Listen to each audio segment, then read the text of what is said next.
Il dramma degli infortuni sul lavoro. Dopo i drammatici fatti degli ultimi giorni, CGIL, CISL e UIL lanciano un grido d'allarme, richiamando le istituzioni ed il mondo produttivo della Marca ad intervenire in maniera decisa sul tema della salute e della sicurezza sui luoghi di lavoro, con una manifestazione in Piazza dei Signori. Chiediamo alle controparti e anche alle istituzioni invece di istituire un tavolo serio, un tavolo concreto che possa affrontare il tema della sicurezza invertendo le condizioni e mettendo al primo posto la cultura della sicurezza piuttosto che la cultura del profitto. I dati degli ultimi mesi sono drammatici: 6 gli infortuni mortali sul lavoro. Le ultime 2 vittime, Mattia Battistetti e Aziz Diop, avevano solo 23 anni. Serve la volontà di chi rappresenta le associazioni datoriali e le aziende datori di lavoro di investire nella sicurezza. Abbiamo incontrato la mamma di Mattia ieri come CISL e il quadro che lei rappresenta è di assoluto lassismo, prima culturale, dopodiché nel rispetto delle regole da parte di una serie di soggetti che dovrebbero presidiare la sicurezza, a partire dai datori di lavoro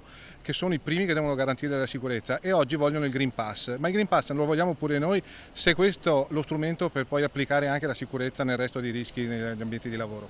I sindacati chiedono maggiori controlli da parte dello Spisal, in carenza cronica di addetti da anni, ma anche controlli sul sistema degli appalti. La nostra proposta è appunto che tutte le stazioni appaltanti, sia pubbliche che private, tengano in considerazione appunto quelle aziende